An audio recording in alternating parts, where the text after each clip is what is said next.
पूरी सभा लगी हुई, बड़े बड़े पहलवान, 10,000 राजा धनुष तोड़ने के लिए बैठे। ध्यान देकर के सुनिए। धनुष उठाने के लिए जनक जी का जो दूत था, सजनों बंदी जन बोले, राजाओं पहले महाराज जनक जी की प्रतिज्ञा, उनका संकल्प सुन लो। ये धनुष जो शिव जी का आपके बीच में रखा गया है, जो राजा अपनी भुजाओं की शक्ति से धनुष को उठा करके प्रत्यंचा चढ़ा देगा, उसी के साथ सीता जी का विवाह होगा। इसी प्रतिज्ञा जनक जी ने अपने मन में ली है। इसलिए बड़े बड़े राजा महाराजा सब बुलाए गए हैं। सारे राजा महाराजा सब आकर के बैठे थे और धनुष यज्ञ उठाने का कार्य प्रारंभ होता है। संत जन कहते हैं जैसे धनुष उठाने के राजा चलने लगे ना, बहुत ध्यान देके पंक्ति सुनेंगे। एक राजा धनुष उठाने के लिए जाता है, तो रामायण में लिखा गया राजा धनुष उठाने की क्या बात कहे। वो राजा धनुष स्पर्श भी नहीं कर पाता और छू भी नहीं पाता है और पलट करके गिर जाता है। बोले भक्तवत्सल भगवान की जय। बड़े बड़े राजाओं ने बहुत प्रयास किया, परंतु धनुष उठाने की क्या बात हिला भी नहीं पाए। रावण बाणासुर भी आया था। रामायण में चौपाई लिखी गई है कि रावण बानो महाभट भारे, देखी सरासन गवहीं सुधा। धनुष की दिव्यता, धनुष का पौरुष देख करके रावण थर थर थर थर कांपने लगा। वो रावण जो चलता था ना, पृथ्वी डगमगा जाती थी।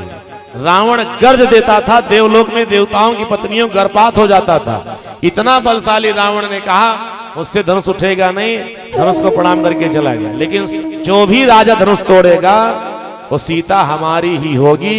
सभा में ऐसी बात करके रावण वहां से चला गया। बाणासुर भी अपने राज्य को चला गया। एक राजा धनुष उठाने के लिए जा रहा है, उससे धनुष हिल नहीं रहा। क्यों जानते हो? अपने अपने इष्ट देवों से प्रार्थना करके धनुष उठाने जा रहे हैं।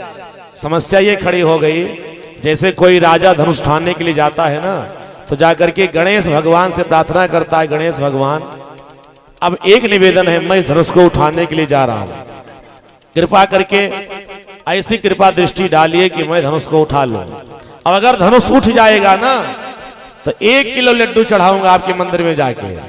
राजा ये मनोकामना मान रहा है कि धनुष मुझसे उठेगा तो 1 किलो लड्डू चढ़ाया जाएगा। लेकिन 9,999 राजा धनुष उठाने के लिए बैठे हैं ना, जब वो राजा धनुष उठाने के लिए जाता है तो कहता है 1 किलो लड्डू चढ़ाऊंगा, और 9,999 राजा हाथ जोड़ के कहते हे गणेश भगवान, अगर इससे न उठे तो 1-1 किलो हम चढ़ाएंगे। बोले भक्तवत्सल भगवान की जय। आज इतने लोग बैठे हो, बताओ। अब गणेश जी एक राजा की बात माने कि 9,999 है। संयोग गति इतनी बढ़िया कि जब धनुष एक राजा से नहीं उड़ता ना, तो लौट करके फिर राजाओं के बीच में आके बैठ जाता है। अब फिर दूसरा राजा जाता है ना, तो भगवान से प्रार्थना करता है, प्रभु अपने इष्ट देवता जिसके जो पुजारी रहते राजा के, अपने इष्ट से प्रार्थना करते हैं।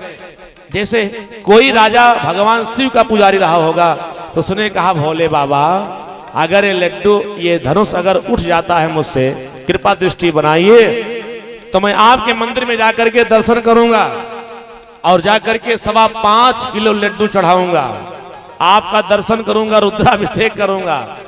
तो 9,999 राजा कहते हे शंकर भगवान, इससे न उठे तो हम लोग भी 5.25 किलो चढ़ाएंगे। बोले भक्तवत्सल भगवान की।